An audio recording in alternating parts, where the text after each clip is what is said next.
allegiance.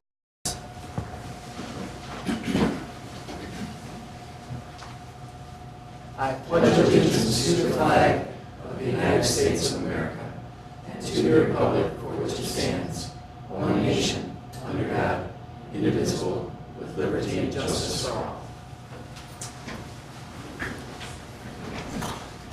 Item 4 is public appearances, public's opportunity to speak on any subject that is not the specific agenda item. We don't have any forms, so we'll move on then. Item 5 is discuss and consider the minutes from the Plan Commission from July 10th. Are there any edits or questions? Or Motion to approve. we have a motion. Is there a second? Second. We have a second. Tie second. Pick one you want. Any further discussion? Having heard none, all those in favor? Aye. Anybody opposed? Anybody abstain? Aye. Okay. Motion carries. Item 6 is a public hearing. It's the opportunity for the public to provide input regarding request from Dundren's Distilling for a conditional use permit to allow indoor commercial entertainment land use tasting room exceeding 25% of floor plan at 300 Progress Drive. Public hearing is an opportunity for public to voice any questions or concerns or whatever regarding the item up for public hearing. We do have a form in the back if you do want to speak or just voice your opinion if you don't want to speak as well. This can be filled out and we'll get them up here and allow you to ask your questions or voice your opinion. But typically we start off with the applicant's presentation for this, and then we follow that up with staff overview, any Plan Commission questions of the applicant or staff, and then we move into the public comments. And please note that we try to not to exceed 3 minutes for those, just so we have public's opportunity to speak, particularly if there are numerous individuals do want to speak. All right. You have Abby and Nick McRyan here from the distillery. Guys want to jump that microphone there and just give us a quick introduction and what you're looking at doing here. And then Sure. As you said, it's Abby, Nick, I'm Ryan. They both have backgrounds in large-scale distillation. I've helped open numerous establishments in the Madison area. So I do our sales and marketing side of things. So we have a production space in the business park up at 300 Progress, and that is the bulk of our space. We do distribute from Madison area, Milwaukee, as far as Beloit right now. And we are building out a tasting room right now. It's an existing space that is connected to our production facility. So basically what we're looking to do is keep that actual layout the same without having to do any major structural work to it. We're going to have limited hours in our tasting room. We're not going to be a bar necessarily. We don't really have any desire to do that. So we're looking at, a Friday night and Saturday, never probably till bar time. We may extend those hours depending on what the community, demands. So yeah, we first started talking about this, about a year or so ago, and initially, based on the size of the tasting room, they weren't going to need any further approvals. Any light industrial manufacturing business can have a retail component within their space up to 25%. The tasting room is going to be a little bit over, which is why we're looking at the conditional use permit at this point. I would recommend approval of the conditional use permit. There's a couple of conditions in the staff report. First, that the permit is for this specific business at this location. This applies to the interior spaces. If they ever want to do something outdoors, that would be an amendment to the conditional use permit. And then the third one, just that this is tied to the manufacturing component. It's not a bar, like they said, which is. Thanks, Aaron. Any questions from the Plan Commission? So 25%, I was looking at the sketch just so I'm clear. That includes the space, the 2 bathrooms in the office and that closet in the back, or is it, like, where is the demarc of, just want to clarify how you The calculate that? bathrooms in the closet do not count toward the 25%, because Do you're not not count. selling anything. So the office does? The office does not. No, just the Tasty. tasting rooms. That needed F for whatever that's, okay. Can you, what were your open hours gonna be? We haven't fully put those in concrete yet, but to speak to where we all actually have daytime jobs. So there's a good chance it'll be a Friday evening, say till maybe 10 o'clock, Okay. you know, sometime in the evening. And then Saturdays, we haven't really went through that. Again, it'll be limited hours, so it could be like an early afternoon until 10, or even scaled back from that.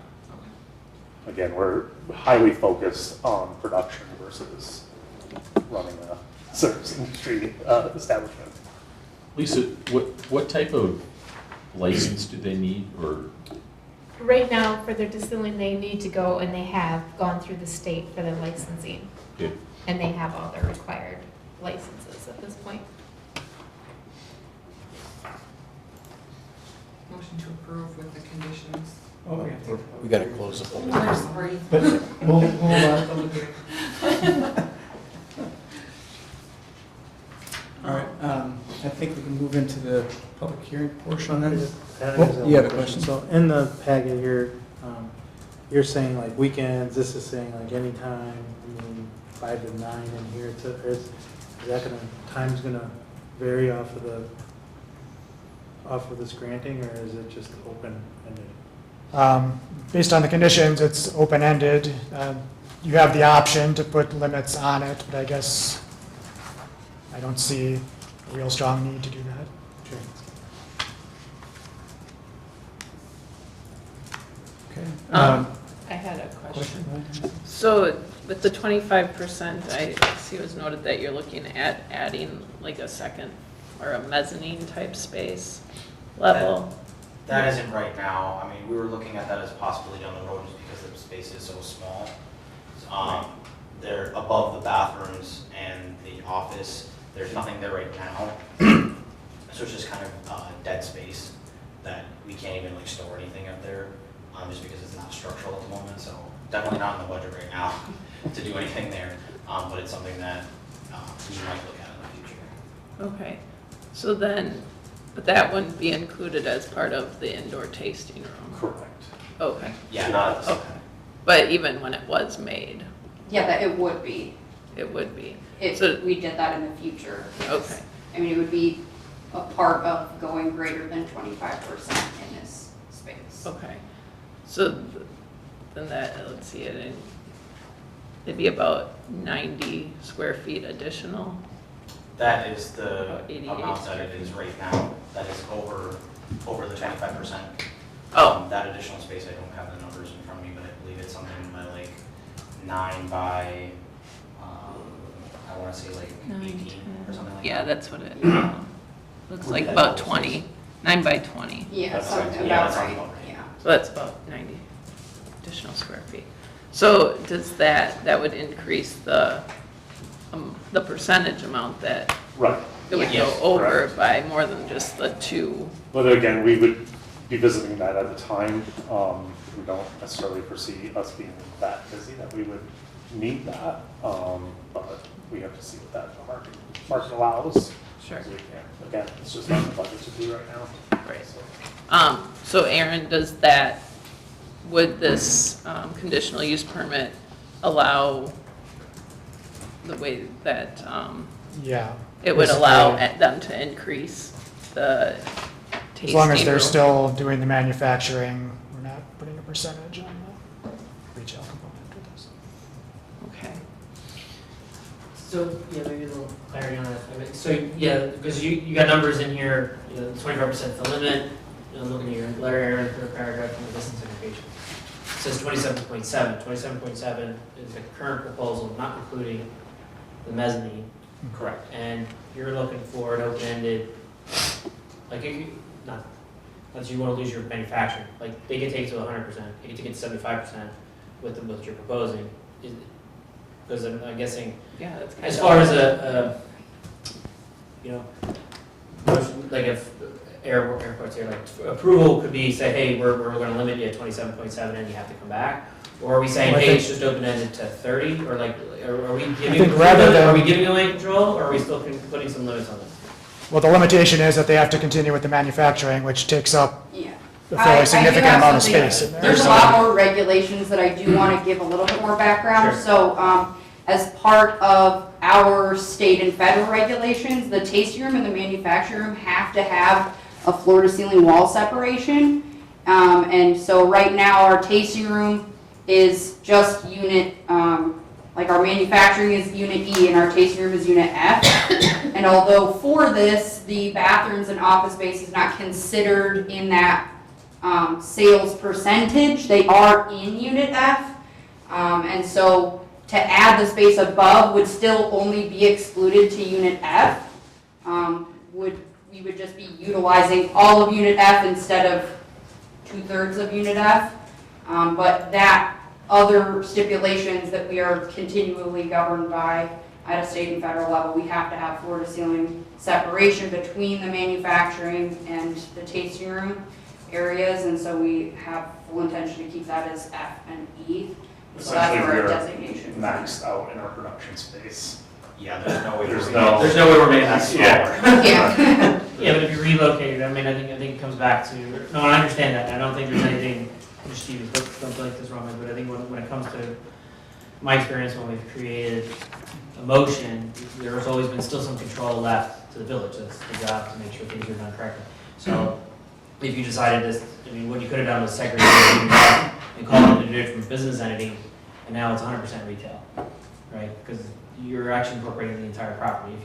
If there's an adjacent property and you suck that into what you're doing, I don't know the whole floor plan, I know it's multi-tenant, does that change the numbers? And so I think that's only where my questions are, for Melissa, I think, maybe, I'm trying to see where she's going. I'm thinking that's sort of where I was kind of looking at is, are we giving away the control, which is okay if that's the direction that we should go, or say, hey, yeah, you can go to the 27%, what you're looking for now, and when you're ready for the next phase, yeah, bring it back, because we want to see where you're at, type thing. That's rather than just a building permit process. Or just put a percentage on it from the get-go, I mean, 27, we had the 180 square foot they're talking about, you're at 33, 34%, something like that, so you have 35%.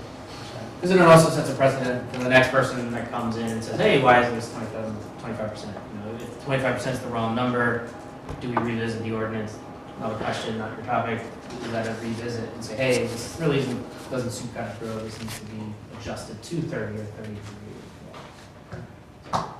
Okay, I'm okay. Is there a reason it's 25%?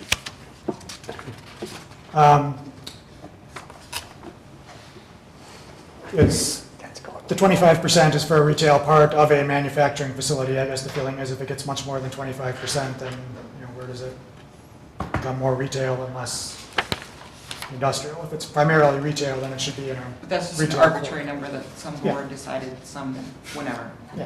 When the zoning code or land use code was put together. Okay. Yeah, if it's worth revisiting, it should be something we should revisit. Yeah, I don't think the 25% is necessarily the wrong number. It's just there to allow a manufacturing business to have some way of selling their products on site. But capping it so that's not the dominant part of the business. Just for general information, what do you make? So we're a small batch distillery, so we will make a plethora of different products, and that's kind of the fun part of it, is that we'll always be changing trend to source, local ingredients. We do have an immature brandy out on the shelves. Our next on the docket, we have a honey liqueur coming up, a green tea vodka, a white rum, and then we will be doing another run of brandy where we'll start aging some of that as well. But from there, the possibilities are endless. We have plans to do bitters. Yes. We're just working through the approval process on the recipes for those. Anything more from the commission? Staff? We didn't have anybody submit a form from the public to comment. I don't know if anybody wants to comment from the public. Otherwise, then we'll close the public hearing.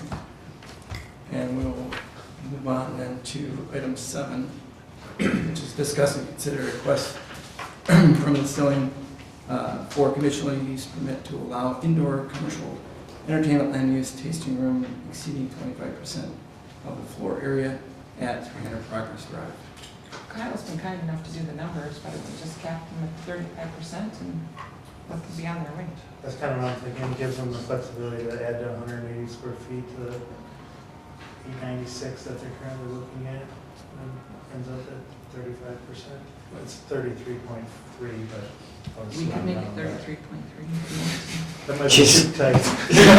It's simple. Does that 35% that he's talking about, is that, Well, that's the only thing, I think we want to make sure that we have the exact number, so we're not coming back and say, Yeah, well, we have if 2 we were more five square short or feet something. and we're We rounded- 0.05%. So on here, it says 896, and then we added the 180 square feet. Yeah, I'm just not sure if that's exactly 20 by 9 or if that's. He's got the drawing. Oh, is the drawing? Oh, okay. 20 by 9, yeah. Yeah, Okay. sure. Go ahead. I just didn't know if that Yeah, was. we didn't know from We didn't know if memory. that was. I don't Never remember, based on the she garage. didn't know you had the drawing. Yeah, sorry. So yeah, it's 10 feet, oh, They're like, the It's bathrooms, all I think are like 9 feet, 3, 4, 6 5, inches long, and I think each of them is 6 8, feet 9, wide, and then the office is another 12, 12 feet or something like that. That might be it. 23, well, actually, it's No, it's less than 23 that. feet, 10 inches. And then, so 25. It's 216 additional square feet actually, instead of 180. So 216 plus 896 equals 1112 divided by 3231 is 34%. We do 35%. yeah. You have a whole 1%. As long as you trust your math. Talk to him. So I'll make a motion to approve with the staff conditions and the additional condition that the additional use permit be extended to 35% of the tasting room. Second. Motion and second. Any further discussion? Having heard none, all those in favor? Aye. Anybody opposed? Any abstain? Motion carries. Thanks, guys. Thank you. Thank you, guys. So then this does go to the village board on Monday, and they make the final decision on that. Okay, thank you. Thank you. Moving on, item 8 is a concept presentation by Moving Out Incorporated for a potential planned unit development project that would be located on the north side of the West Cottage Grove Road between Port Crossing and Sandpiper Trail. This is for feedback only. It's no official action to be taken, so very early on in the planning process. Please introduce your guys' self and then let us know what you want to do. Sounds good. So my name is Megan Schutz. I'm a real estate developer for Moving Out. I'm Dave Porterfield. I'm a real estate manager for Moving Out. I'm Adam Frendall with JLA Architects. So the concept I think you guys have some information on in front of you is a proposed affordable housing development in Cottage Grove. I think the plans say 105 units. We're looking at about 100 units. I'll give a brief overview of Moving Out first, our general approach on the financing, and then Adam will talk a little bit about the design. That works. So Moving Out was founded almost 25 years ago, primarily by families who had adult children with disabilities in an attempt to find integrated housing solutions for their children. They realized that they didn't exist at the time. Moving Out was formed to initially focus on home ownership opportunities for those individuals, so down payment assistance, home buyer education, and also rehab assistance, so modifications to homes to make them accessible. About 10 years ago, we added a multifamily development division, which is Dave started at Moving Out. Since then, we've worked on about 17 multifamily developments, most of them utilizing the WIDA affordable housing tax credits. To date, the majority of those have been in partnerships with for-profit developers, and we just, in the last year, which is when I joined Moving Out, have started to expand our capacity to do more development on our own, to allow for more control, and to do more that benefits our mission. Our mission is to provide affordable housing solutions for households where one family member has a disability, permanent disability, or is a veteran. That translates to multifamily development in the form of true integration. So we don't set aside more than 25% of our units for households that meet our mission. We also believe in integrating along the lines of income. So you'll see all different ranges of incomes on a unit mix from us, anywhere from 30% of county median income all the way up to market, like true market rate, all in the same development, and a mix of 1s, 2s, and 3s. This development came from some discussions with Kevin Metcalf and Greg Collins, who currently own the property. We're actually working with them just down the road on the Ace Apartments, which is at the Old Century Store in Madison. Having some conversations there, they indicated the opportunity in Cottage Grove, to which I thought, yay, because Cottage Grove doesn't have any truly affordable, like standardized affordable family housing. And this is an opportunity in the financing that we're looking at to avoid the competitive process, the WIDA process, and get something in the ground sooner rather than later. So right now, this project is currently modeled at 100 units, and total development cost is about $22 million.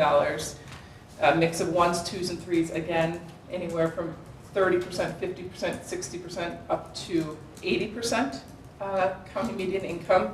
80% is kind of that range that you're hearing, kind of the term of workforce housing, you know, and meeting what's now being kind of referred to as the missing middle. So people that maybe don't need deeply targeted units, but can't afford Dane County rents, which have gotten a little out of control as of late.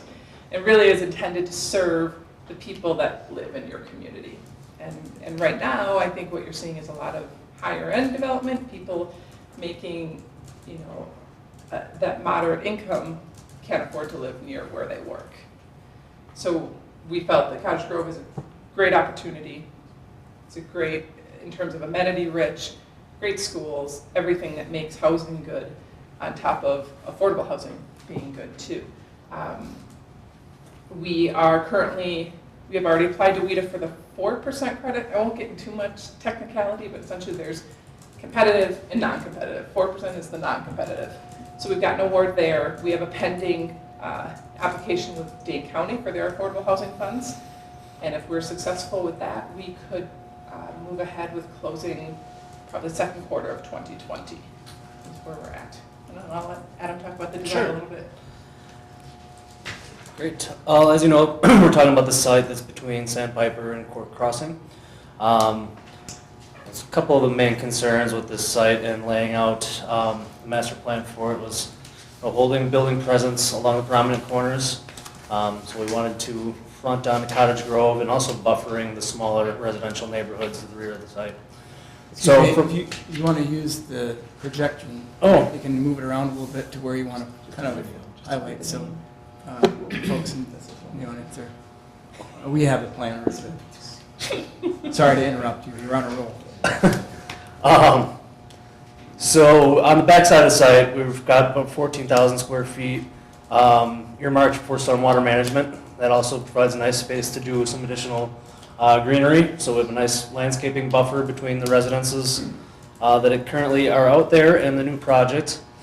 There is not underground parking below the building. It's quite intentional for several reasons, but we are able to get a pretty good ratio of parking on the site. So we're at 105 units shown on this plan. Our target's probably more like 100, and currently there are 136 stalls on the site.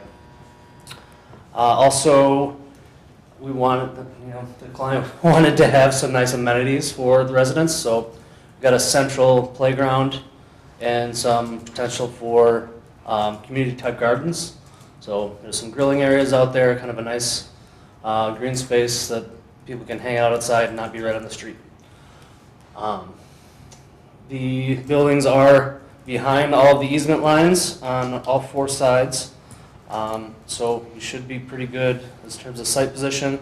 The corners clipped a little bit with some of the view triangle easements that are there.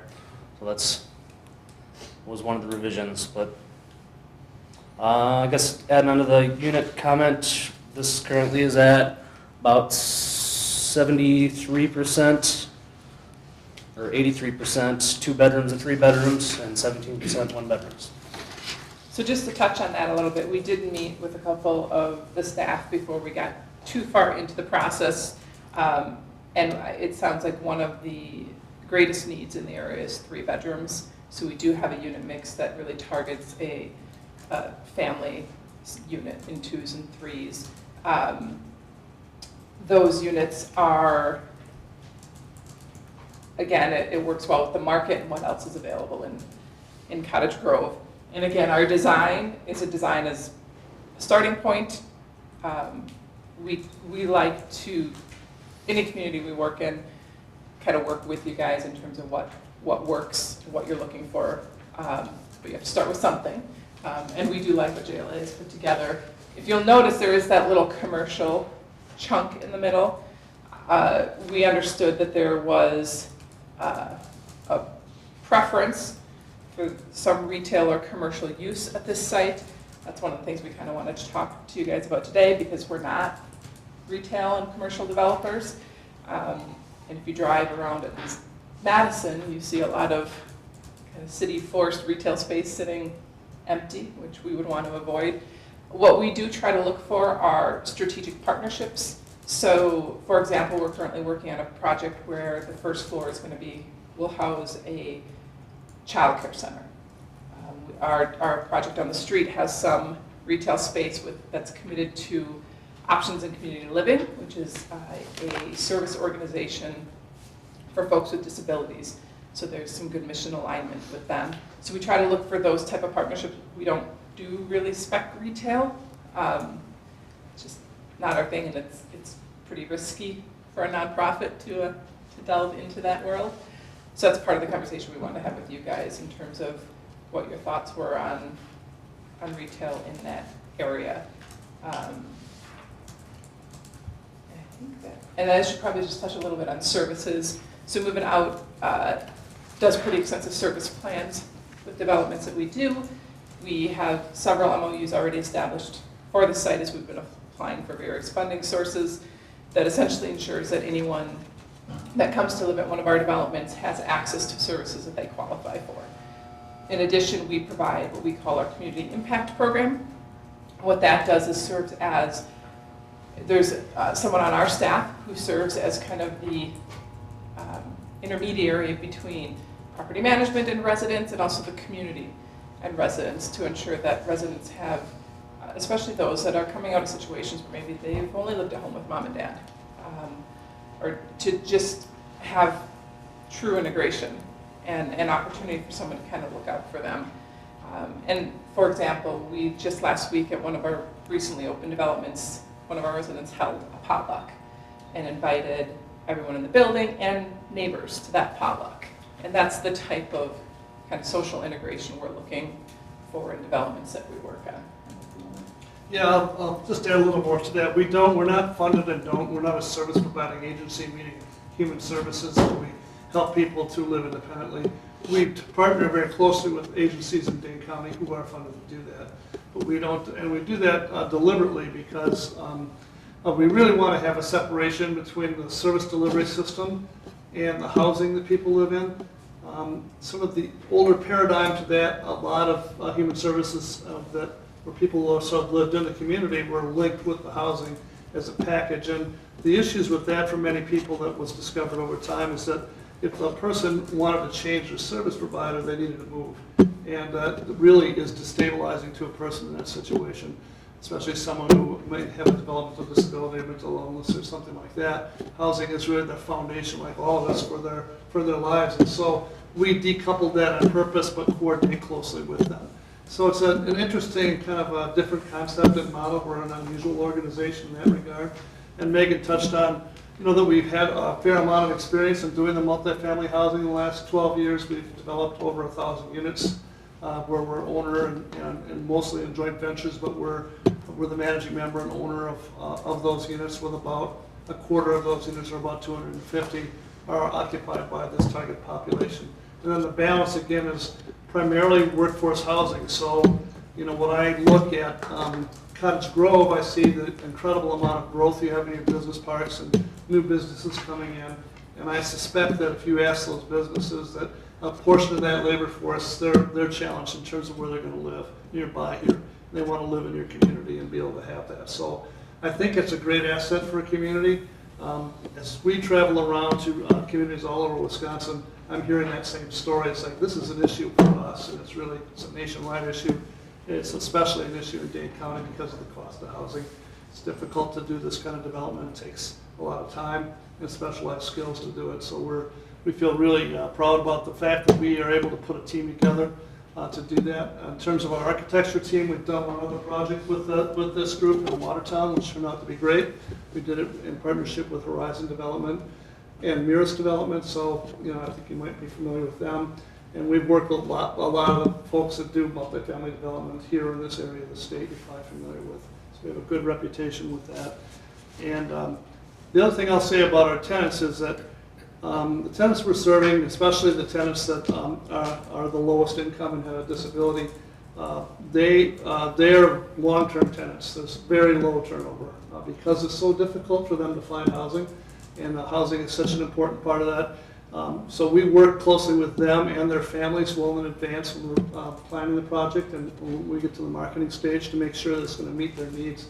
And they typically don't move. So it's a great business model for us because we have about a quarter of our population almost never moves, and so we have very low turnover, and that they tend to be the sort of the anchor for the for the community as we build it, and people enjoy living in that situation. So I think it's a win-win sort of a situation, and we're hoping that you guys feel the same way. And we can answer any questions you might have beyond that. Is this intended to be tax exempt? No, it will not be. No, it's tax credit finance projects are owned. We'll have an investor. The investor is in part of, they're doing it for tax benefits, and it's owned by an LLC, which has to be a taxable entity for them to capture the investment rewards. But our nonprofit status does allow us to apply for and obtain funding sources that other developers, for-profit developers, are not able to. We're a CHODO both in the state of Wisconsin.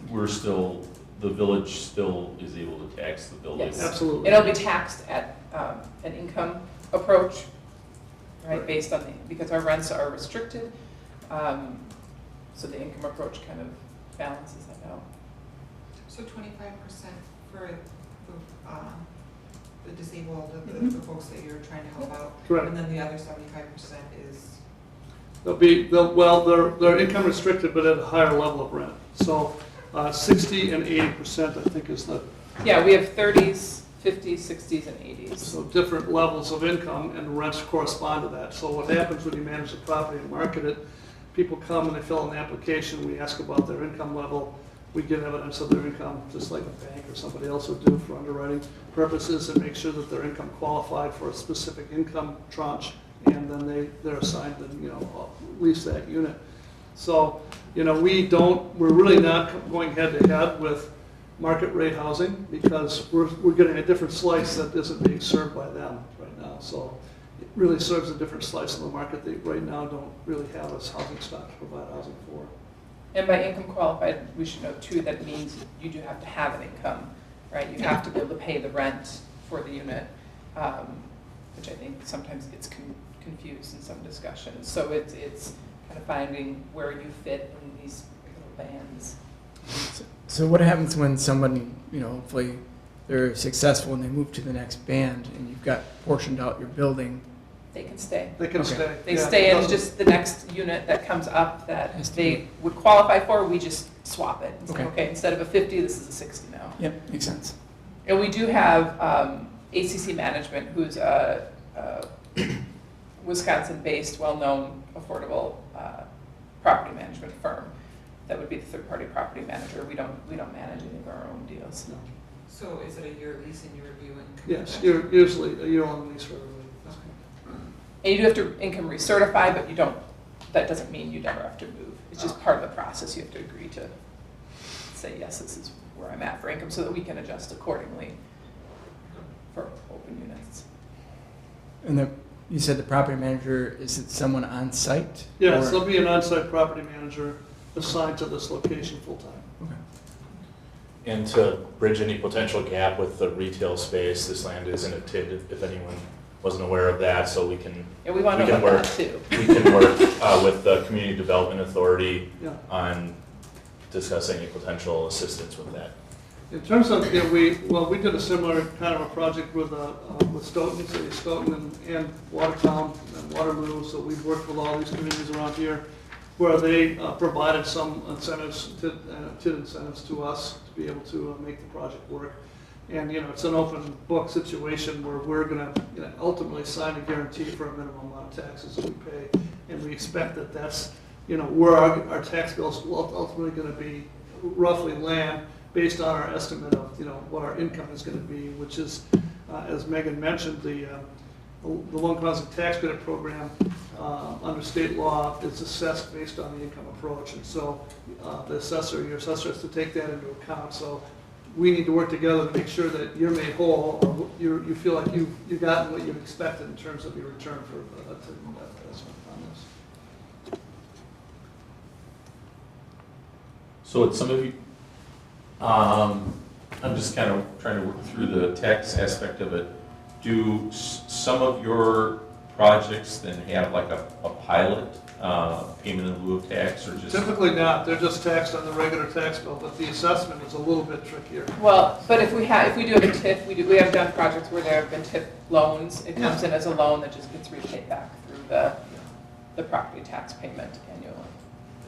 Right, that's true. Which would be the approach we would do versus a pilot, Okay. ideally in this. I appreciate the add of the commercial. I think one of the things Cottage Grove is looking for is to commercially develop that face there.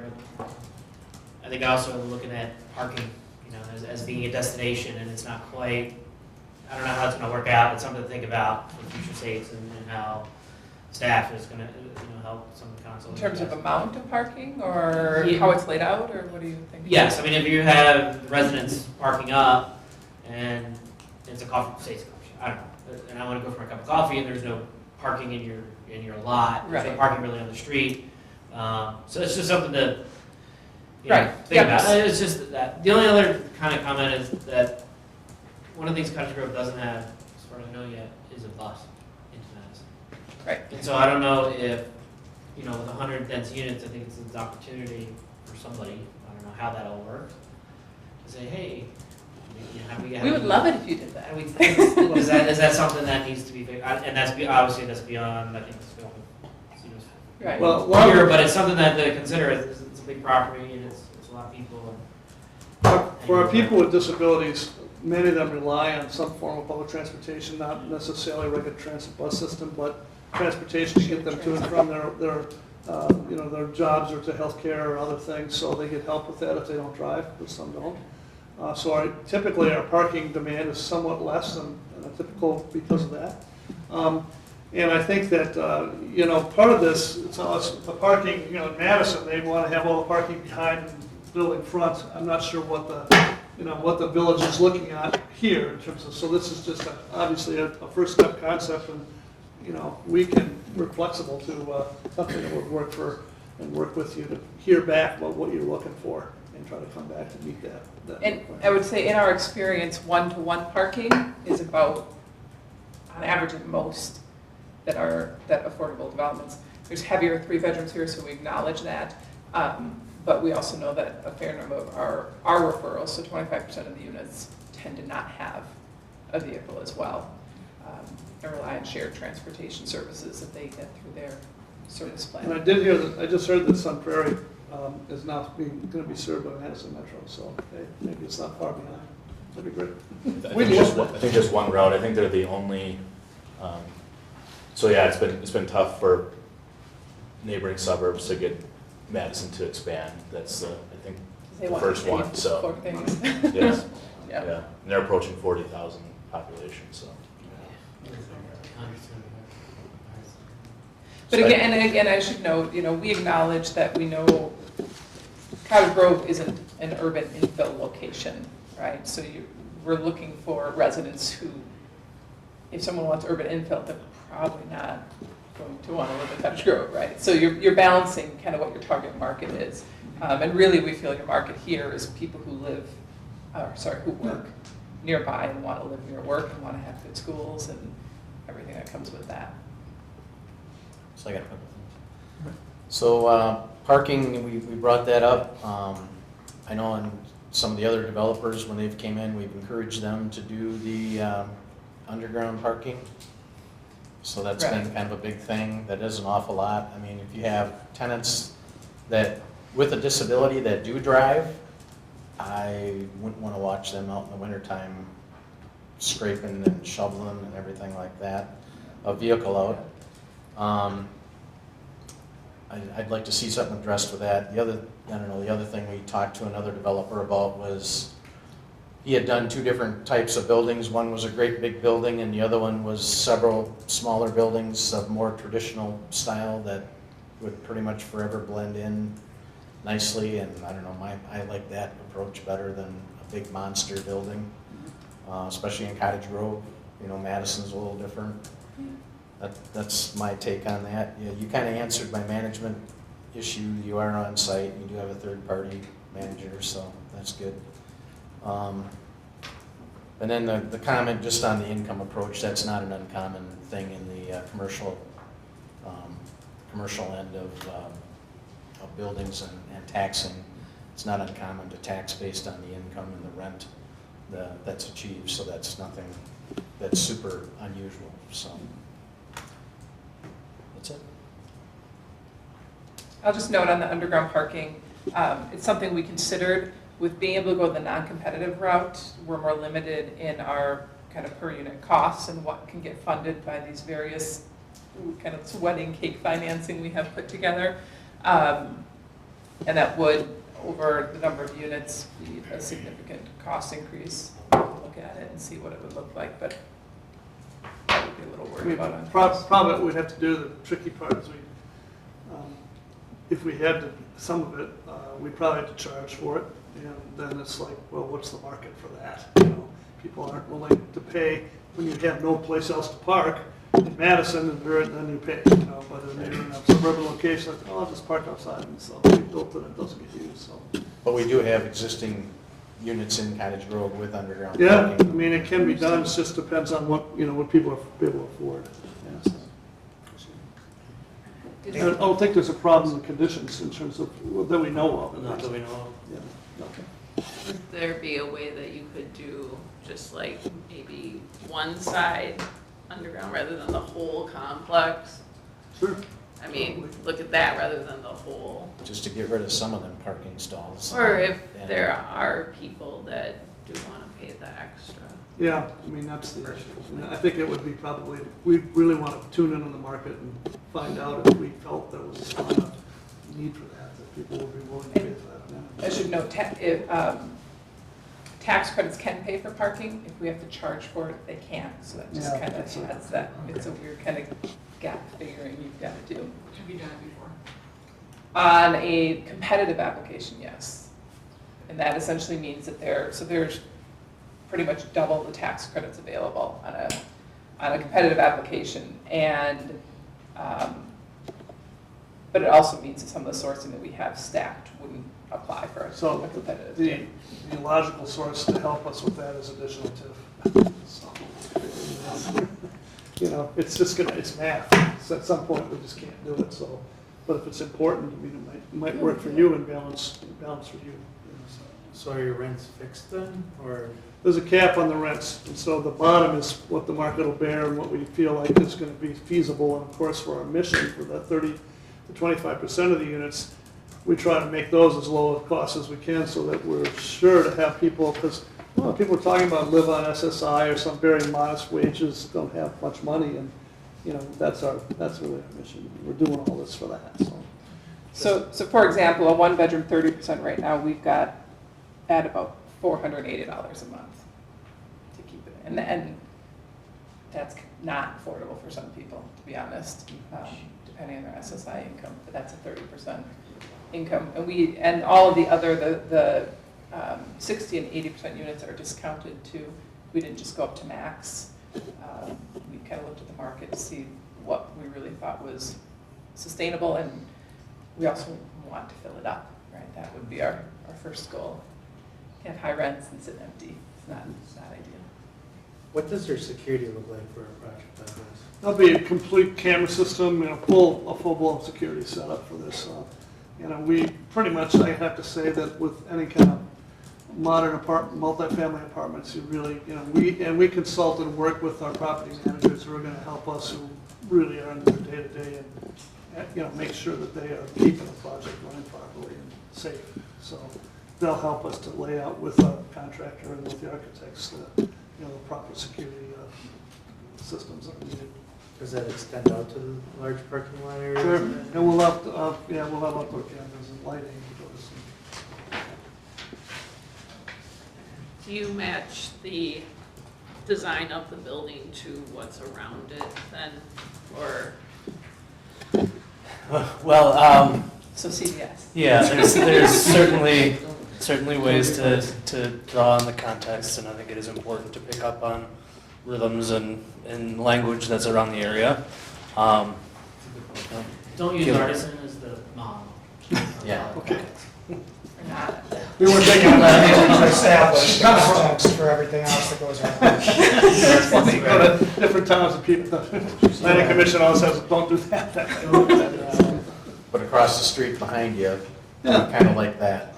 Sure. But we're also acknowledging the fact that this is your main thoroughfare, right? And you want that entry into your village to be impressive, right? And there's something to be said for coming in and seeing a nice, big 4-story building and to kind of challenge the development around it to kind of meet up with that. So just for clarity, how many stories? Was this commercial? That was, and 2 more? Is it 3? Is it 4? 3 Three. What I say? Sorry. Another- Oh, sorry. another Deal merge. I saw a lot of really big eyes. Let's kind of talk more about the commercial. You wanted to visit Yeah. that and discuss that. So is this vision to partner with similar individuals that you have on this type, or is it just thrown in there because that Right was- now. Right now, it's a placeholder. Okay. We don't have an identified partner. Again, we can't really do spec retail, especially as part of a tax credit development. Your investor and your lender will just simply not underwrite the income from it.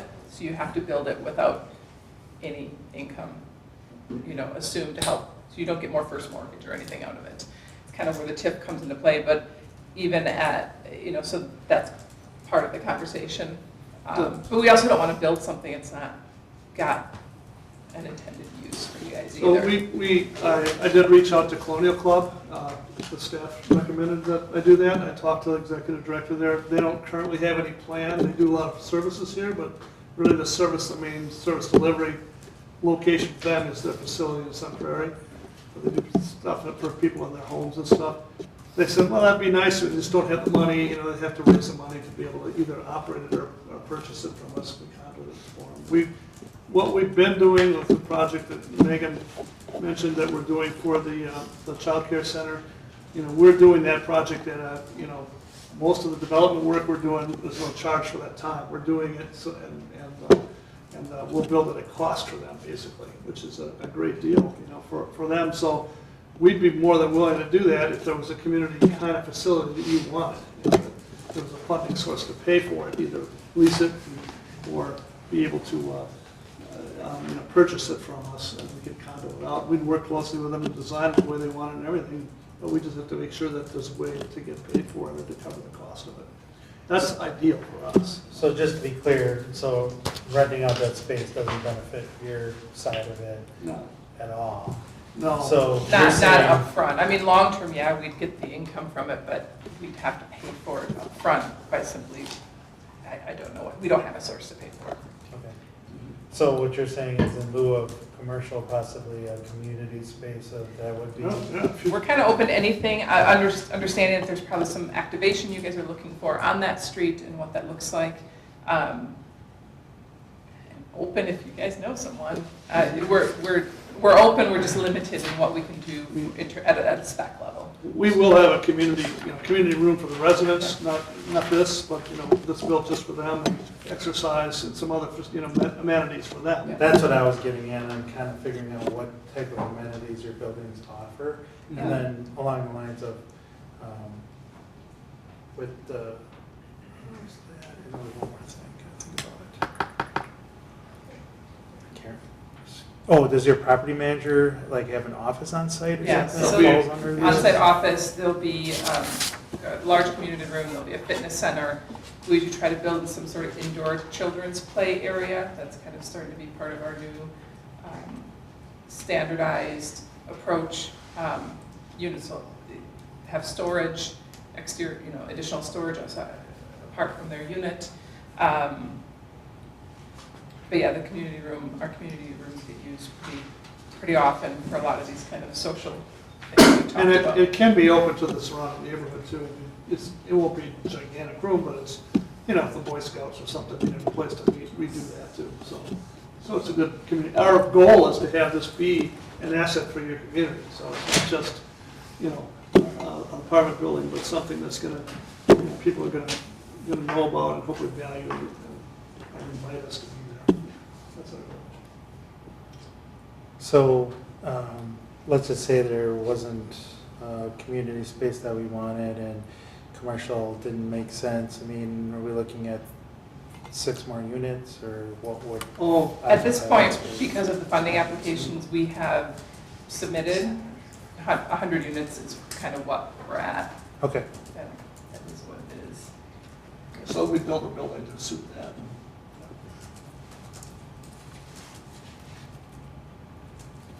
So in terms of, I guess, what we'd be interested in is any direction, and you may want to have us come back and think about it, but that in terms of some more specifics on design and, the commercial space after you've had time to think about that for us so that we can kind of know what to do next. We're waiting for you. We'd like to work with you. I don't know if you've got capacity and some passion to do that. That'd be great. I think it's great. Sorry, on the outside working doesn't bother me so much, especially since you've got a tree buffer. I think it'd be nice to offer underground, but I'm not the expert, unfortunately. I think, as far as that commercial spot there, for me, I think something more community-minded would make me happier versus, I don't know, like a pizza shop or whatever. I don't, unless you can get Taco Bell. The most popular. You didn't say Culver's, that's usually, we already have one, that's right, okay, so you're good at that. That's usually the first, I live in Oregon, so that's all I hear about is that we don't have a Culver's. So I drive down the street, you guys have a lot of good services already, for a village of sizes, pretty well served. Yeah. Just on a visual level, I don't know if you lose too much square footage, but having it be uniform on the 2 vision corners might be. I know that was a late addition, but something to look into on the other side. We've made some accommodations based on surveys that the seller had available and some of the preliminary title work we're kind of just at that level at this point. So, but able to do some good work and figure out all this stormwater and all that. Yeah, I think as we dial it in, 100 units instead of 105, we'll be able to reposition the buildings a little bit and get those corners more uniform. Have you guys ever used canopy for parking? In other words, to address We have maybe a- somebody that's, We have a project in Platteville we're just finishing where they have some of that, so it was sort of, there wasn't ability in that location, it was a rehab project and no ability to put underground parking, but in that case, they wanted to have some alternative. Covered parking. It's like carport. Yeah, I In mean, Wisconsin, I've heard in Wisconsin it's a little, the only one I've done before was had solar on top of it, so that's not really. and I've only done them in Arizona where if you don't do it, your tires melt. So it's kind of the opposite reason here. it was just a thought, Yeah. rather than underground, if to kind of cover We can look at it. somebody who's trying to get in their vehicle and at least not getting all the weather elements on them. It comes In a couple down to spots. mostly for budget issues for us, I mean, yeah. This whole process is very iterative and we have to kind of. Totally. But I mean, it's probably less than putting underground by far. Are you envisioning porches and balconies? Yes. And you can envisioning you, porches? Okay. under this concept, can you access the building from Cottage Grove Road? Yes, I think So that'd be. through the retail right now? Yeah, I think there, we maybe have an entrance point kind of at the knuckles. You Okay. know, there's like a lobby. Elevator makes sense, if corner two is equal distance from both legs. And group those things there. So do you think that the commercial space will be more geared towards the people living there, or like with the childcare? Because if I'm, like if there were, say, a coffee shop there, like I would have to drive all the way into the parking lot to park by the commercial space to get to it, because I wouldn't be able to park along Cottage Grove Road to enter right in the middle. I don't think you guys would want people parking No, along Cottage Grove Road. no. Again, the idea of it just being a coffee shop or a restaurant is probably pretty minimal for us, just because that's not what we do. We see a lot of our spaces more used as office spaces or some sort of like the child care center kind of thing. So more service oriented than retail. So kind of where you're going with it. On average, yeah. Yeah, I mean, I think we have any place that has. We have a project in Wanakee that has retail on the ground floor. It was a market rate project that we have just a few number of units in that we're partners on. And that took 4 years to fill. It took a long time, and we're not providing the guarantees. The investors who were local business people from Wanakee who wanted to have, they had family members who had disabilities and they wanted us to come there. So they said, we'll raise the money, we'll do this if you can develop it. So we did it. And they wanted to have the retail, and it just took a long time to fill it up. It's right on their main street. It's nice now, but it took a long time and cost money. And we'd have to have a better idea of Cottage Grove's, what the demand was. Maybe talking to some brokers will help with that. Yeah. I worked on the Union Corners project downtown Madison and East Wash and built 18,000 square feet of commercial space that just opened its first thing, like little chunk of it a week ago after 4 years of marketing it. And I think what's happening is, for maybe smaller boutique kind of stores, there's still a market, but those stores are tending to go to existing stuff if they can because it's lower cost. This is new, so it costs more to lease it out, to build it and lease it. And the bigger stuff is, people are going online and buying stuff. All the shopping centers are going under. We're really in a transitional stage when it comes to how this commercial is actually going to work in our communities going forward, in my opinion. And we're just here. Our main thing is the housing, and trying to fit it into this has been a struggle for anybody who's in our business in terms of what do you do with this, where you're trying to fit into it. I think that people who are in charge of zoning and the overall, plans for communities are probably scratching their heads and trying to figure that out. What's this going to look like in the future? I don't know. Hopefully the design can help with that, right? You can activate through design and make it look like there's something going on and cool, right? And that's Adam's job. We can make stuff look cool. That's on the website. I think what you were saying, Melissa, is that maybe looking at one of those ends or something is Yeah, I was more convenient location for. Yeah, but then you take away the frontage road commercial space that was what I think they were aiming towards, Right. because if you put it at the end where the driveways are, then it's on a side road, not the main, but yeah. And I But- like parking in the back too. Yeah, Then we do have a nice frontage along the road.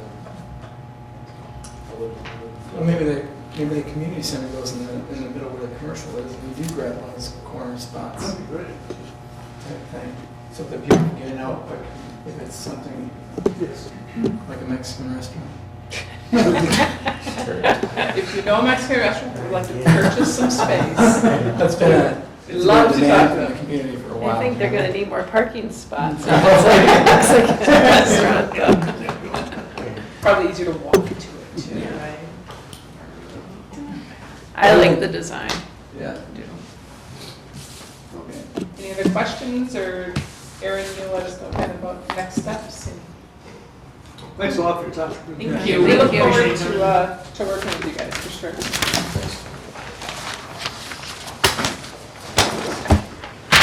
All right. Next item then is item 9, concept presentation by Craig Frank for a potential planned unit development project that would be located on southwest corner of Gaston Road and Highway N. For feedback only, again, this is no official action to be taken. This is just an opportunity for you guys to show us what you got. Do we have a report or?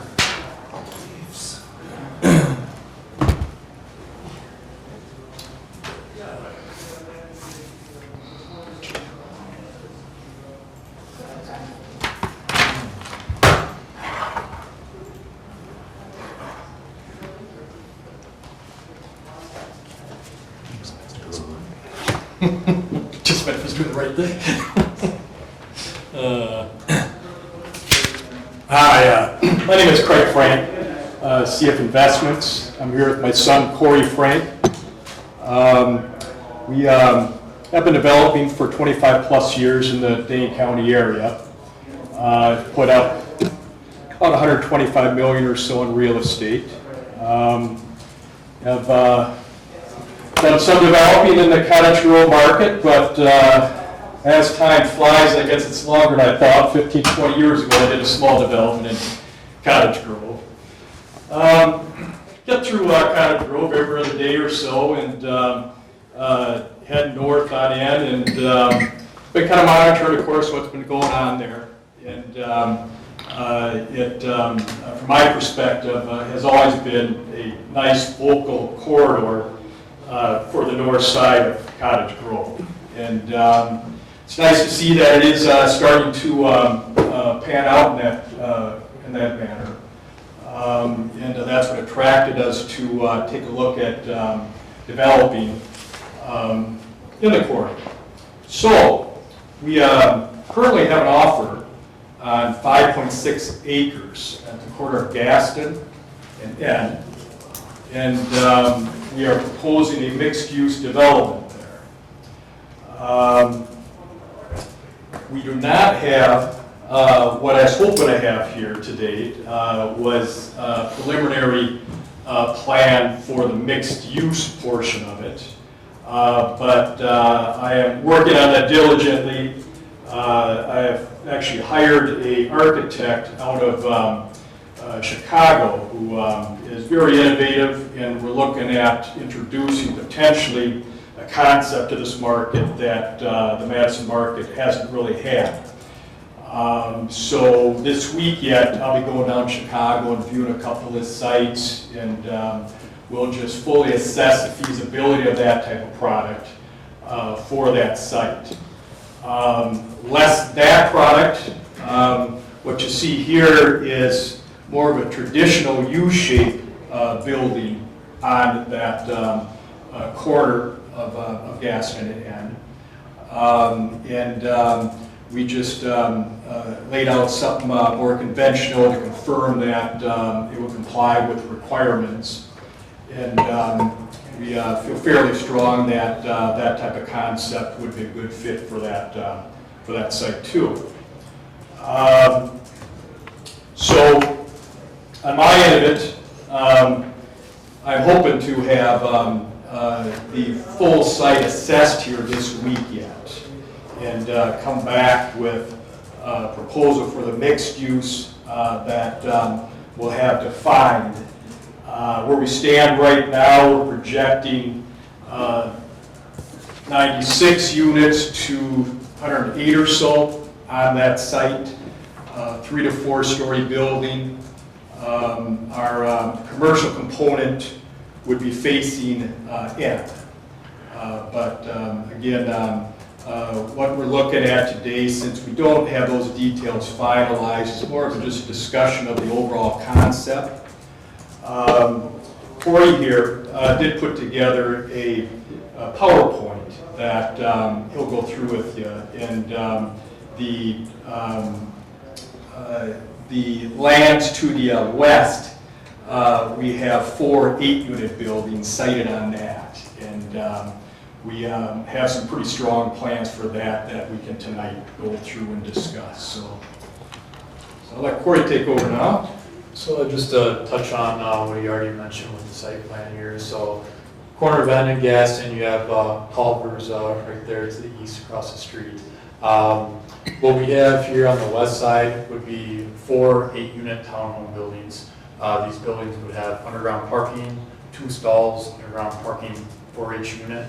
And with that, it would be private entry staircases to each unit as well. So it's actually a concept we're currently building in Sun Prairie right now and having a high demand and good success with. Then you would have our mixed-use building here. This particular concept is the U-shape with common amenity in the middle there. Full underground parking throughout the whole footprint, as well as plenty of surface parking for the commercial component. Commercial, we're still working out the details of floor plans here, but it would be roughly 8,000 square feet.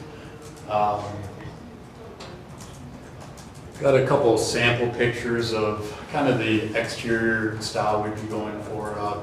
Be more of a modern look to fit in with what you guys already have going on in there, and what your future plans seem to be there. So here are a couple local examples that show kind of the architecture we'll be looking for on the facade. Where's this at, Corey? Or where are some of those at? So those first 2 pictures are a project on the west side by Princeton Club. Okay. The following 2 are Chicago that my architect has done. And I'll be doing a couple additional projects out there, but just to get a flavor of what we're looking at. And here's a rendering of 3 8-unit townhomes we have under construction right now in Sun Prairie. And this is 3 versus 4 buildings, but it's the same concept we would have, same size footprint. The footprint we saw on that site plan is plus or minus the size of the building. So what you'd have is a 2x4 building. So right there you're seeing 2 front units and it'll be 4 deep. So what we have is 4 3-bedroom units on the corners and 4 2-bedroom units on the interiors. With the underground parking, of course, you don't have the garages taken away from the look of the facade, and also cuts down the exterior parking as well. So it'd be 4 8-unit buildings, high-end finishes at an affordable price. So what we'd be looking at is we'd be starting around $220,000 for the 2-bedroom units on up to $240,000, $245,000 for the 3-bedroom units. That's right in line with where we're at in Sun Prairie right now, and currently we're actually by quite a bit the most affordable new construction in all of Dade County right now. You're not really finding much below the real luxury price point with not just single family, but also condos as well. With this type of product, we've been seeing mainly the demand from young professionals and also empty nesters. And then, features will have quartz countertops, stainless steel appliances, fireplaces, nice flooring, and trim and door packages. Mix of 2 and 3-bedroom units. Unit size approximately 1,500 square feet per unit, and again, it'll have the heated underground parking with 2 stalls per unit, and then each unit will actually have its own individual staircase from underground parking right at their parking stalls versus having just one shared staircase and a common hallway. Really keeps it private for the unit owners. We have some pictures of recently completed units we have in Sun Prairie. So mix of different finish colors throughout the building. During construction, we give buyers opportunity to choose their interior finish colors. And if a unit weren't sold prior to completion, we then pick what we feel the market dictates the most. And, here's an example of one of the kitchens here. You got the quartz countertops, the Amish cabinets with the crown molding, cabinet pulls, stainless steel appliances, pretty much what everyone's looking for these days in the new construction. Here's an example of a different color scheme here. And to summarize, we feel that this is consistent with village discussions that specifically relate to this site, and it'll not only complement the existing uses, but also spur future economic activity while providing high-end housing options to attract more businesses as well as more traffic to the north corridor of the village there. Anything else to add there?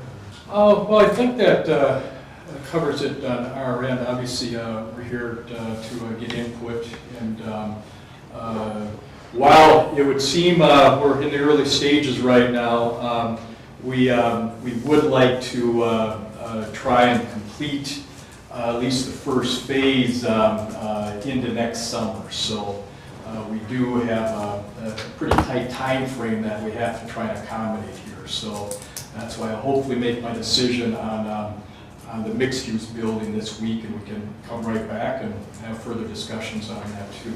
But just generally speaking, of course, open for all comments. Did you say that you own the land, or you just have it under? So it's an offer to purchase at this point, contingent upon approvals from the village. Yes. And does this go right up next to the cemetery? Yes. So pull that back out. So you're not really planning to make that part of the. It could be in a minute. Well, I understand. I'm just wanting to ask another question. Just generally speaking, but did have a discussion with Aaron. It's kind of unique there in that the 1 acre parcel for the cemetery is right here, and you can see a portion of it is being farmed at this point, and the full cemetery is being maintained by the village. So, down the road, something to be taken a look at as far as potentially utilizing and/or adverse possession type of a situation for at least a portion of it. There's also, of course, this area here, which is plus or minus an acre too, that the current offers are marketing at this point. I strictly have the offer on the 5.6 acres here that conceivably would be a nice addition if this were all considered park area. Either way, what I'll be doing is I'll be incorporating a multi-use path on the south end of the lot to the west end where we have, and that we should probably talk about a little too. What we have incorporated is a section of public road here that ultimately will connect to an existing road to the south. And that's something that we'll be implementing as part of this development too.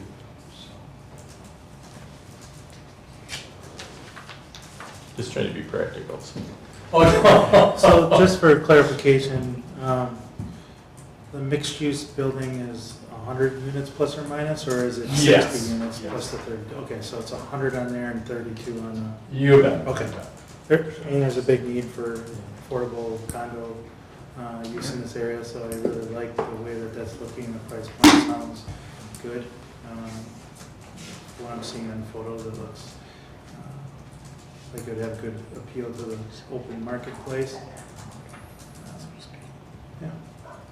I guess my only, it's not a big concern, but just any additional parking for the condos, visitors. Yeah. And I guess if the street's wide enough, that would probably accommodate that. Well, so yeah, that's a good point. So we actually haven't dimensioned this fully. And this road, we know we do have some latitude there.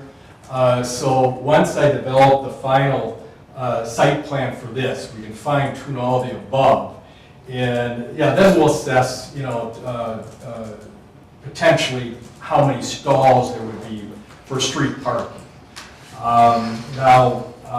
What I envision as a potential option is to have some off-street stalls right here and right here. Either way, we do want to be accommodating for visitor stalls. So definitely cognizant of that. It's just a matter if we're comfortable enough with the street parking, and we'll fully dimension and show how many stalls we can potentially have along that street frontage there. So. Is your plan to have those streets dedicated to the village? So yes, so the main street would be dedicated to the village. This road here. Then, so your land would butt right up to the cemetery? Yes. So do we need to talk about a fence on that cemetery? No. Legal take. There's no association, that's why the village takes care of it. It's a defunct. That's a long story that you don't want to Okay. know. There's a defunct cemetery association, and when that happens, it's the municipality's responsibility to take mowing responsibilities. But And there is a nice buffer there as far as the trees. These are large oaks in this immediate area, so kind of a nice buffer. This is not really too good a material in there. I didn't find one oak in that area, but we were cognizant of that too. And initially I was envisioning potentially utilizing some of this area as open space. But the more you look at it, the grade change and so forth, it probably wasn't real practical. But you start looking at this area here, and it is a more practical location. Just something that down the road, we should be thinking about potentially utilizing. Do you envision, based on, at least, obviously you walked around there, are you going to have some sort of terracing or something like that? So, to your point, Melissa, a terrace would probably definitely prevent anybody from... Right. Because you're right, it's a fairly steep grade. Sure. So that south end, we have plus or minus a 10 to 15 foot grade change from there to where conceivably the building is. So that will have to be addressed with retaining walls either way.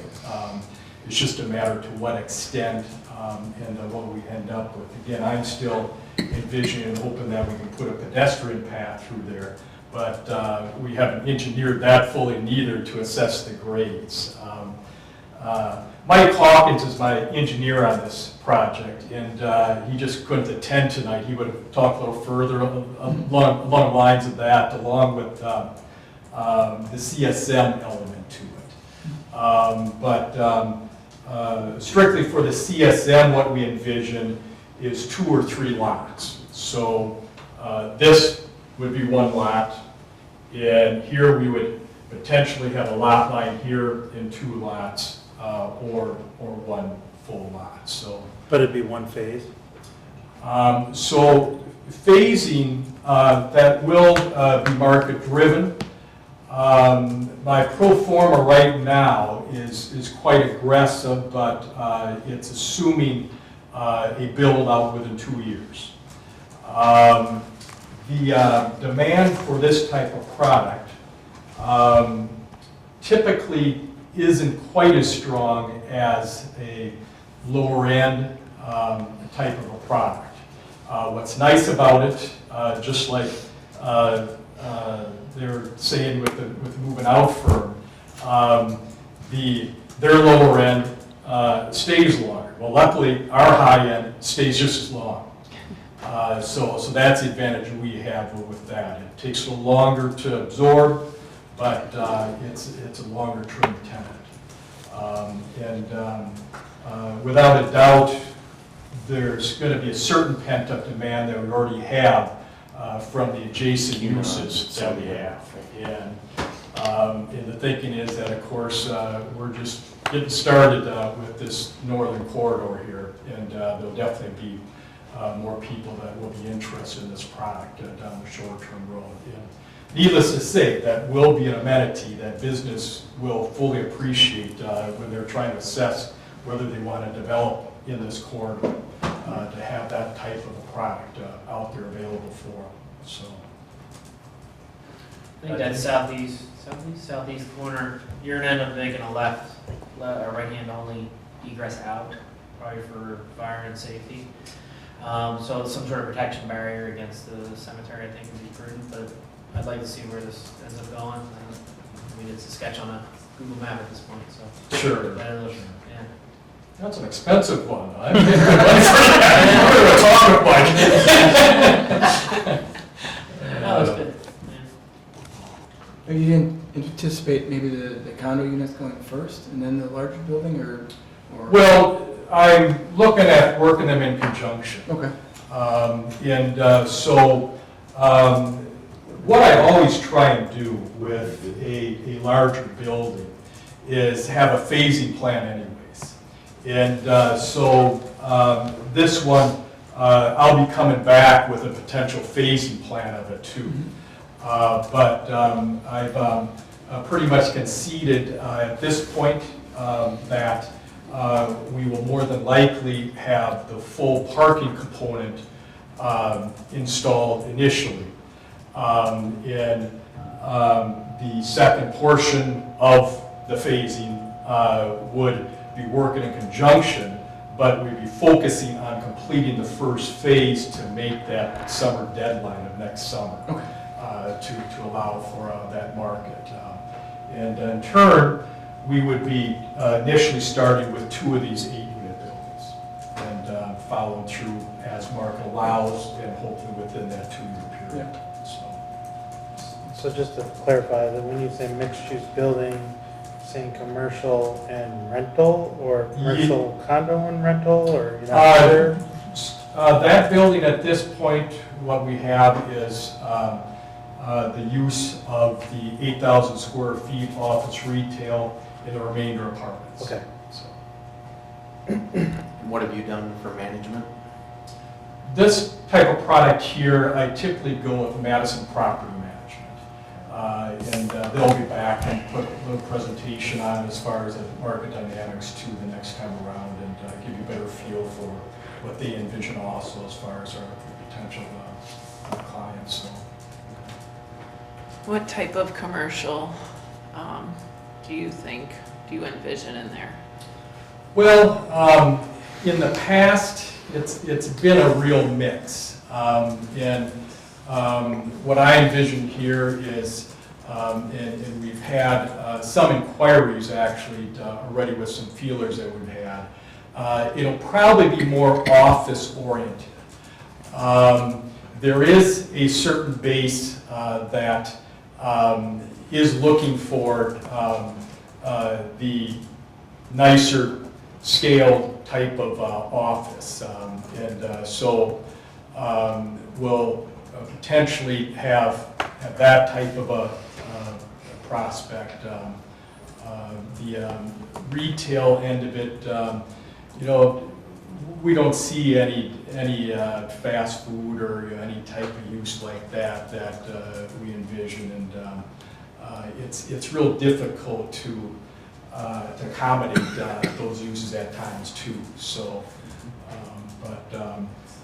either way, we do feel it important to have the parking available for visitors for that component. That somebody can see it from the road, and they're not imposed as far as trying to find the access. We found that that's more critical than anything else with these mixed-use buildings.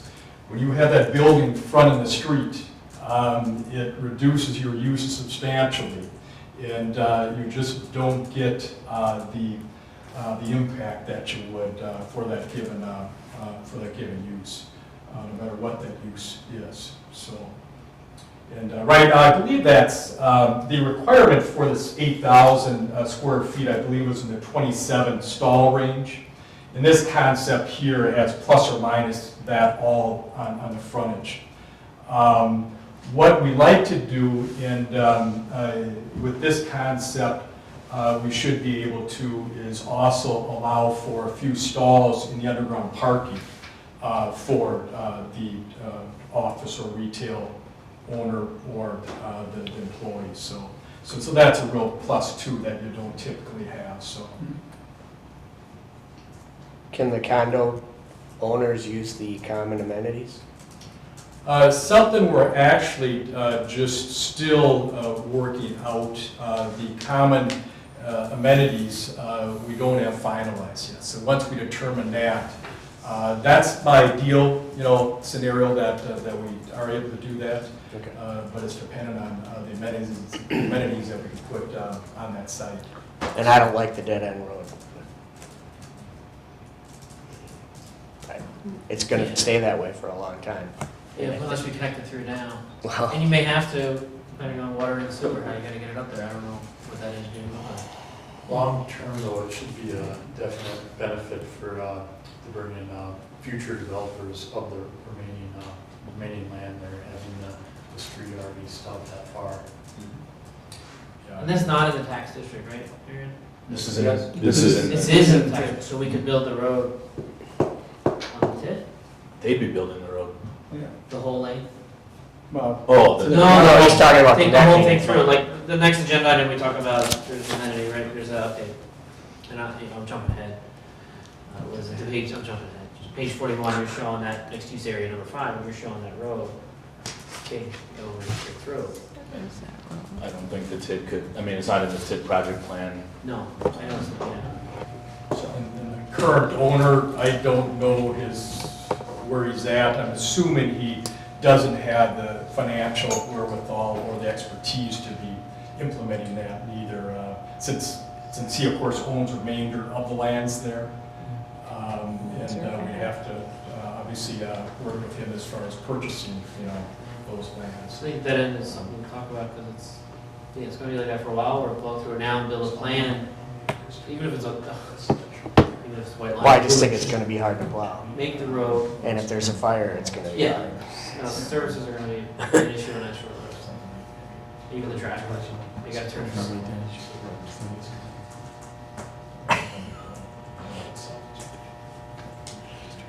any other comments, questions for? Well, it could be private driveway, Till it's dedicated. yeah. And then they could take the trash cans out to Gaston Road then. Yeah, I don't know if it's common dumpster model or Yeah. private cans per acre, no garage. Right. So it's That's probably a true. dumpster. Yeah, you figured out about the trash and recycling, if it's a dumpster or cans? Well, the 8-unit project that we have in Sun Prairie, they actually initially started with the cans, but we decided at the end to go with a dumpster. This is a little different concept here than that one as far as the underground element of it. And odds are we probably won't have area down there. I ideally like to have an area in an underground parking location for it. But it's to where we're still kind of working through, those sort of details once we get to mentioning that, Right. But it's always in the back of my mind, the most ideal location and just the easiest for everybody as far as working that through. Yeah, an ideal world, definitely the trash enclosure, otherwise you have 16 bins per building there, and just imagine once 4 buildings are fully occupied, you got 64 trash bins sitting outside there, and you have to worry about everyone bringing them back in, and it's a little bit more of a hassle, people wheeling them out of the underground parking and dealing with the garage door versus just coming straight out of a private garage, so. Yeah. But always an issue, always something else. Yeah. It's a little challenging to fully assess what makes the most sense. I'm glad you get to figure that out and tell us what you think. I need dimensions, I don't have any dimensions right now. Any other comments from members? That's good, I think, overall. Things to work out, certainly when you get to the, actual plotting everything down and engineering everything, but, especially the owner-occupied units, that price point is going to be very attractive, I think. Yes. And any community. Did some quick search on the last 20 years or so. I'm sure you can touch on this as well. I believe there's only been maybe a couple 4-unit condos and 1 8-unit condo in the last 20 years, and that had have been, I think, 10, 15 years ago when those were built. So there's nothing even relatively new in the market here for condos. Yeah. It's great. You guys, anything else? Thank you. No, appreciate the time, and we'll be back. We look forward to that. More sooner than later, yeah. All right, then, moving on then to item 10 is discuss and consider revision of the public participation plan for the comprehensive plan amendment. Aaron? So you have a memo about that in your staff report. Obviously, we have projects coming up, like the 2 we've just seen, that I think are very much in alignment with the conversations we've been having about diversifying housing and where we would want that kind of housing to be. We just need to finalize the comp plan to catch up with our conversations. So what we have here is a timeline to get us to the end of that approval process. Number 1 on the plan we've done already. That was the SurveyMonkey initial survey we did a while back. Number 2 is the meeting tonight, where we're going to talk about some of the planned neighborhood and planned mixed-use areas. Assuming you're okay with what we've got, or some changes that you might recommend today, we could put another survey together about those specific areas and get some more public feedback about that. Targeting August 21st for an open house. To bring people in and talk about, again, some of these planned neighborhood and planned mixed-use areas specifically. I've been talking to one of the planners at Carpsey, and they have these model blocks they can use to kind of build different neighborhoods, and that's something we can bring them in to help out with that open house and use that tool for some of these areas. Following that, I'd like to have another special meeting on August 28th to go over the feedback we've gotten from the survey and the open house, and to finalize a draft for the public hearing. By state statute, we have to have a 30-day notice period. So if you give me a few days to kind of clean up the loose ends after that meeting on the 28th, we could publish that notice on the 3rd and be ready to have a joint Plan Commission board meeting on October 7th for a public hearing, and could finalize and approve it at that meeting as well.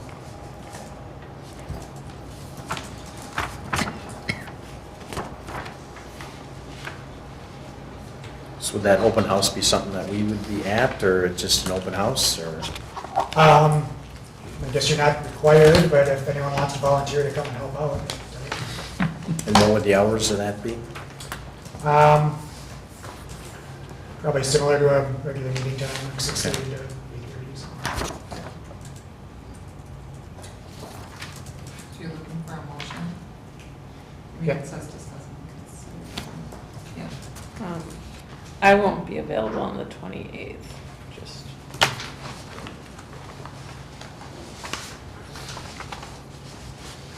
When does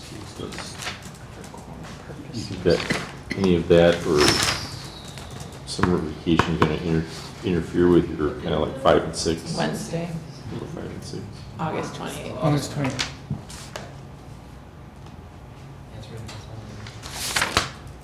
For that special meeting, number 5, we can just say sometime during that week, and I'll get back to you and check the quorum. The week of the 28th, that week? Or what? I think that's a Wednesday, but It's filling up quick. We're scheduling a finance meeting for budget time too during that week, so Last Wednesday a month is when the ordinance committee meets. It's a riveting conversation. I'm not in favor. We could enjoy the ordinance meeting and planning open house. I'm sorry, I'm busy that day. Yeah.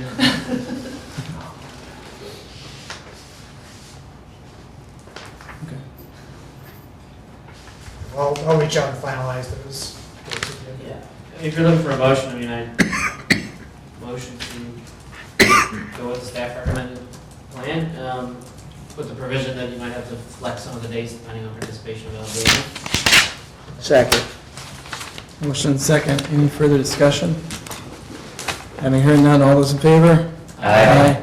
Anybody opposed? Abstain? Motion carries. Item 11 is discuss proposed revisions to housing and land use chapters in the comprehensive plan.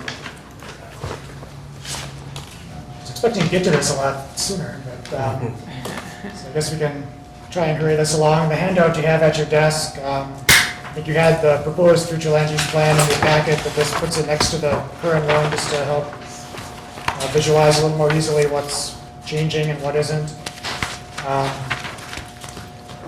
I think some of the main things I'm proposing to combine the planned industrial and planned office districts.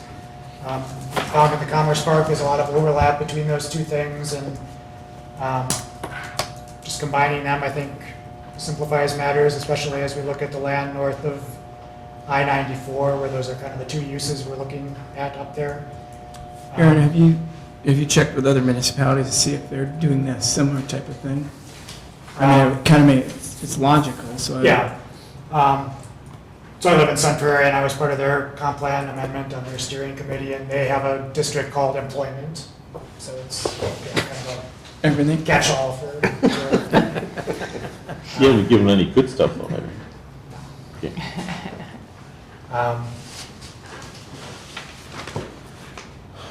So another change, more of a cosmetic change, before the planned neighborhood was that brown dots on the yellow. Sometimes that's hard to see on a lower resolution version of the map. I just changed that to orange since we got rid of the orange planned office district.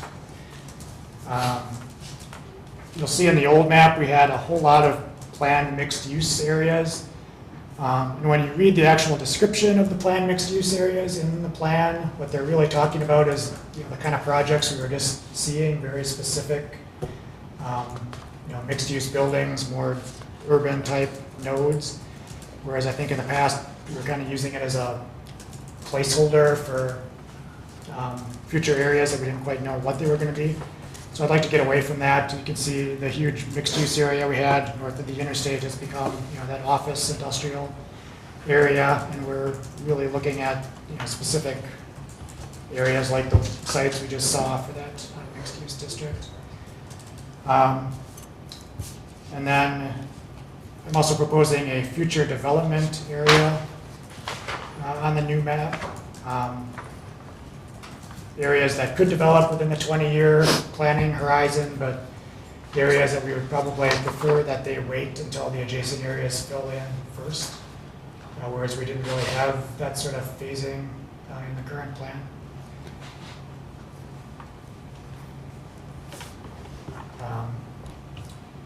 In the final version, we'll have the environmental corridors and some of the boundaries and things. I just turned those off for this to kind of focus on the land use categories.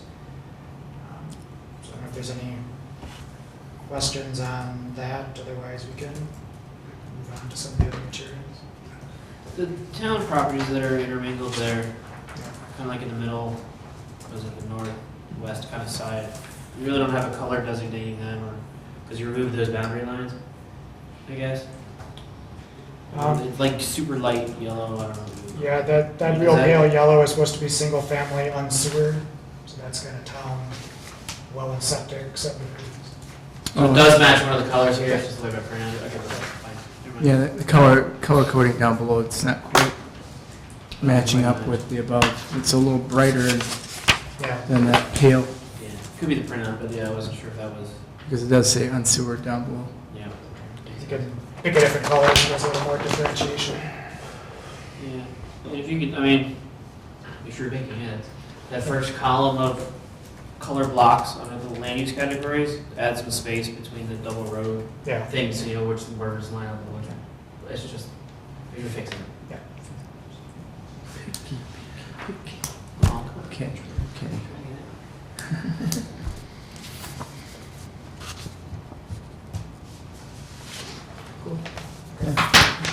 That's good here. So the other materials, one of them was this combined planned office industrial. Basically, this took the policies from each of those in the old plan and combined them into one. I don't think there's a whole lot to talk about there unless there's some specific questions. The planned mixed use, the description is basically the same as what we had before. The new part is highlighting the specific areas where that's going to be applied, and then describing those in a little more detail, how each of those might be treated a little bit differently than some of the others. Like you can see the Metcalf property we're moving out was looking is in this mixed use area number 2. The one Greg Frank was looking at is the northern part of mixed use area number 5.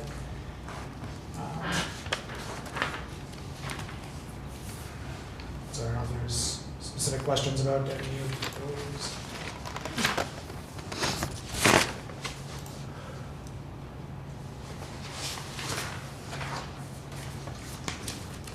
Otherwise, we did something similar with the planned neighborhood. Made a few tweaks to the descriptions, but it's basically the same. The mix of dwelling unit types is the same unless specifically specified as something different for one of the specific areas.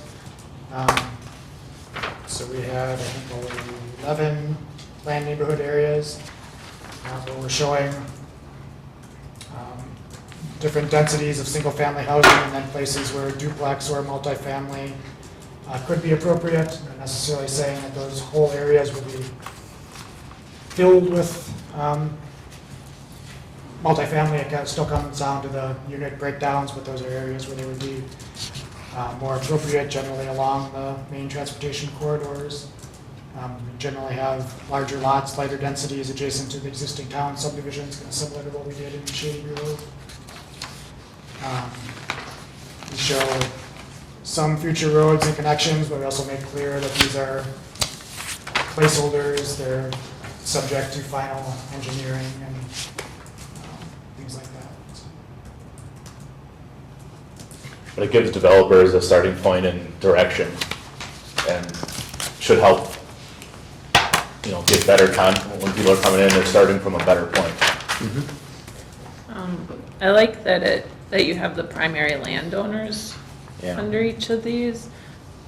But if we put this in make this officially part of our comp plan, and the land changes owners, how does that affect our comp plan? I don't think it does, does I it? think it does, it's just the ownership. It'll just look old. It'll Yeah. just be old. Got it. But I think it gives the landowners an idea of what their property can be if they ever want to sell it, or developers. And the ownership boundaries are kind of one of the main factors in defining where the neighborhood boundaries are, because those are the pieces that are likely to develop. Right. And then, so will these people, the owners, all be notified of our public hearing then regarding this? Okay. Great. If they choose not to be on the plan, they can say no. No, I mean, we have a right to, yeah, we have a right to. Right to make plan up stuff as areas. we go along. I mean, it's really open, it's a plan. Go on Access Dane and find out who owns it. It's Well, not- yeah, but I it's a mean, secret. what I'm saying is we wrote them into the plan, like, I don't know, just whatever the number was, what's the first plan? Just pick somebody. There's a Gallon property, so if they don't want to be represented in the plan, and they say, no, I don't want to be represented. This is I don't know, I think. Because they, You're saying if it develops, this is how we want it to develop. If the landowner doesn't want to develop, they don't have to do anything. Right.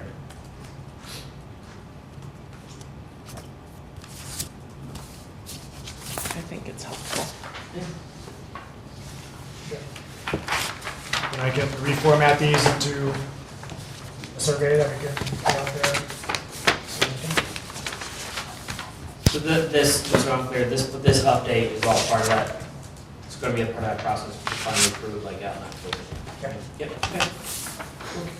Aaron, the CDA is involved in this too, right, a little bit, because they kind of, or is this not part of the? Their role is the economic development Okay, chapter, s- which they've they've done done looked at already. and approved. I might have to update some of the data in that, but otherwise that's. I think in the future, CDAs can end up taking on, can be a housing authority, so maybe a future amendment, they may take on more housing types of the plan, but for now, I think just economic development. Well, because we have office, industrial, that's why I asked. Oh. In here, but I know that the CDA does look at the planning and work with that group of folks as well, so I'm sure. Yeah, so their efforts went into the economic development chapter, and then the land use kind of feeds off of. Yep. Good. All right, that was just to discuss some action needed at this point, other than Aaron to keep moving along with what we're doing. Try to get this done. I just want to say that Aaron, you put a lot of work into this, and I really appreciate all of it. Yeah, it should bear fruit hopefully in the This is the future. fun part. Oh, okay, good. You got to play with all the colors and stripes. So are you looking for zoning for a dog breeding site, or what's the scoop on this? It was on our table. Your article you passed out. Oh, no, that's my report. Oh. What's No, this I'm thing? not trying to create a new dog. No. Item 12 is future agenda items. So you have West Lawn, Fifth Ave, the Homburg plat, they've submitted their preliminary plat, so that'll be here in August. Shady Grove submitted their final plat, so that'll be there. And I think the rugby club is planning on submitting a site plan for their group. What was that last one? Rugby. Oh, rugby. For the 120th time.